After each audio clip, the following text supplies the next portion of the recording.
자, 함께 만드는 안전한 세상 시간입니다. 오늘은 장성규 변호사와 함께 보다 안전한 세상을 위해서 법안 강화가 필요한 이슈에 대해 이야기 나눠보는 그런 시간인데요. 자, 법무법인 비전의 장성규 변호사님 연결돼 있죠? 장 변호사님 안녕하세요. 네, 안녕하십니까. 장성규입니다. 예. 자, 우크라이나에 대한 러시아의 공세가 이제 계속되고 있는 가운데 유튜버죠. 이근 전 대위가 러시아하고 싸우겠다면서 이제 허가 없이 이제 우크라이나에 들어가서 논란이 되고 있습니다. 네. 우선 이 러시아의 우크라이나 공격 뭐 간단하게 어떤 사건인지 좀 먼저 짚어주세요. 네, 지난달 2월 24일 러시아는 러시아와 국경을 접하고 있는 우크라이나가 북대서양 조약기구 나토에 가입하면은 러시아의 안보에 위협이 된다는 이유로 세워서 탱크 등을 앞세워 지상군을 우크라이나로 진격시켰죠. 그래서 전쟁이 발발했습니다.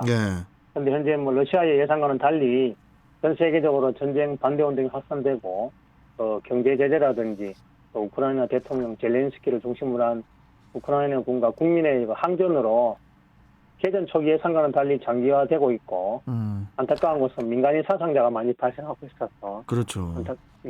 현재는 그런 상황입니다. 이런 위험한 상황이 이제 펼쳐지고 있는 우크라이나에 우리나라 국민인 이근 전 대위가 이제 자진해서 우크라이나 의용군으로 이제 들어갔다는 거잖아요. 네.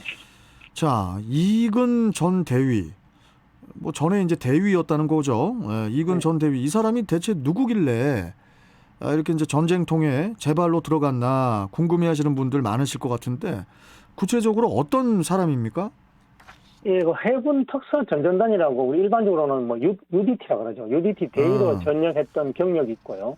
그리고 이제 가짜 사나이라는 프로그램에서 교관으로 나와서 카리스마 넘치는 캐릭터로 이제 각인되면서 유명세를 탔죠. 그리고 이제 파워 유튜브로 현재 활동하고 있습니다. 근데 이번에 이제 우크라이나 의용군 되겠다고 자진 출국하면서 더 이제 논란에 휩싸이고 있는 상태입니다.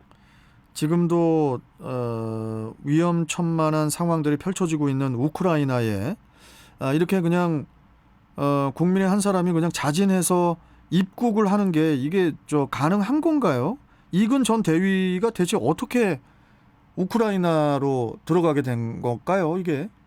우선 이근 대위를 이야기하기 전에도 러시아의 우크라이나 침공에 대한 반대 여론이 세계적으로도 널리 퍼졌고 우리나라에서도 널리 퍼졌지 않습니까? 그 상황에서 이근 대위뿐만 아니라 이제 우크라이나 한국 대사관에도 의용군 입대를 문의했던 우리나라 국민이 약 100여 명 정도가 되었다고 합니다. 아, 그래요? 네, 내가 스스로 러시아와 싸우러 나가겠다. 그런데 그 와중에 이근 대위가 스스로 이제 러시아와 맞서 싸우는 우크라이나 의용군 되겠다고 하면서 우크라이나 입국을 했고 그 사실을 나중에 이제 3월 7일 날 SNS를 통해서 공개를 해버려서 저희들이 알게 된 것이죠. 아니 그러면요. 네. 여행 금지 국가에 들어갔다가 이렇게 받게 되는 이 처벌, 법적 처벌 같은 게 있습니까 혹시? 예, 있습니다. 물론 우리나라 외교부에서는 러시아의 침공 가능성이 높아졌던 지난 2월 13일에 우크라이나 전 지역에 대해서 여행 경보 4단계 발령했습니다. 그래서 그 효과로서 우크라이나 방문과 체류를 금지시켰거든요. 그런데 이제 그런 여권법상의 체류 방문을 금지시킨 경우에 그런 사실을 알면서도 그런 국가에 허가받지 않냐고 방문하거나 체류하게 되는 경우에는 여권법상 처벌을 받게 되어 있습니다. 여권법상 처벌을 받게 되고 1년 이하의 징역 또는 한 1천만 원의 벌금에 처해지도록 규정하고 있거든요. 이근 전 대위가 이제 우크라이나에 입국을 할 때 사전에 공식적으로 정식으로 이제 정부의 허가를 받고 들어간 것은 아니라고 하더라고요. 네. 의용군 참전을 위한 입국 허가 자체도 불가능했을 것 같기도 한데 좀 어떻습니까? 예, 마찬가지로 여권법에 그런 기재들이 있습니다. 아까 체류 방문을 금지한 경우라고 하더라도 예외적으로 방문 체류할 수 있는 사유들을 열거하고 있거든요. 그래서 그 사유들을 보면 그 나라에 살기 위하거나 아니면 취재라든지 보도, 그다음에 긴급한 인도적 사유, 예를 물품 지원이라든지 보호 이런 것, 그다음에 이제 공무원들 그런 사람들이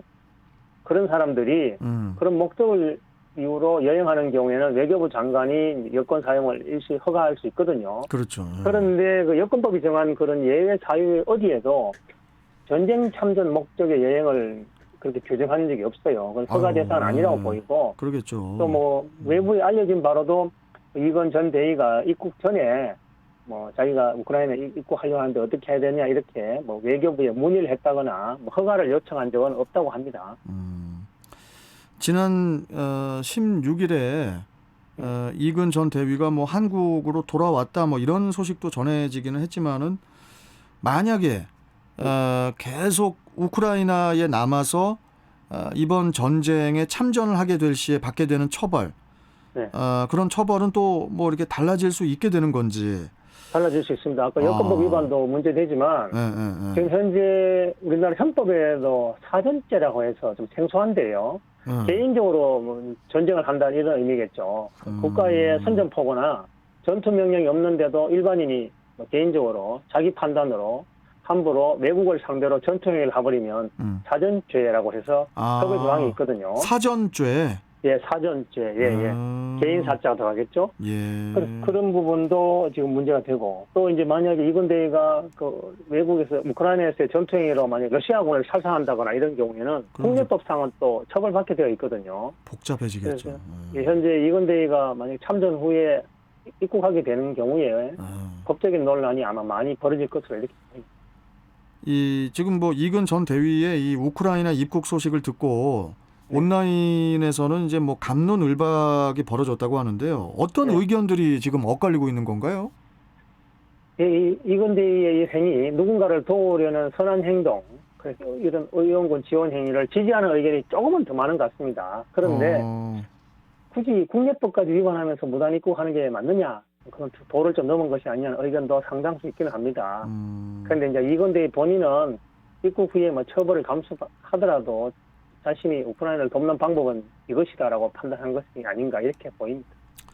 참 이 위험한 상황에 타국을 돕겠다는 그런 그 선한 마음을 가진 것은 뭐 일단 훌륭하다고 말할 수 있겠지만은 마음을 가진 것을 넘어서 그 이상으로 넘어가 직접 가담까지 하는 게 이게 과연 올바른 생각이고 판단인지 이 부분이 이제 좀 참 어려운 건데 우리가 어떤 인식을 갖고 객관적으로 이 사건을 바라봐야 한다고 보십니까? 우선 전쟁에 반대하고 또 약자를 돕는 이런 현재의 이런 대의 명분에는 충분히 공감을 합니다. 네. 그리고 또 이제 각자가 본인의 자리에서 할 수 있는 범위 내에서 우크라이나를 도울 수 있다고 생각하거든요. 네. 그래서 이 사건 자체를 옳다, 그러다를 이렇게 단정적으로 규정짓기는 변호사인 저로서 조금 상당히 어렵습니다. 네. 근데 그나마 이제 법치를 좀 중요시하는 법조인이다 보니 우크라이나를 도우려는 선한 마음은 이해는 되지만 조금 더 신중했더라면 하는 정도의 아쉬움은 있습니다. 그런데 이 상황에서는 다른 걸 떠나서 전후사정 떠나서 우선은 안전하게 다시 귀국하는 게 제일 급한 것이 아니냐. 맞습니다. 안전 귀국을 염원합니다. 알겠습니다. 네.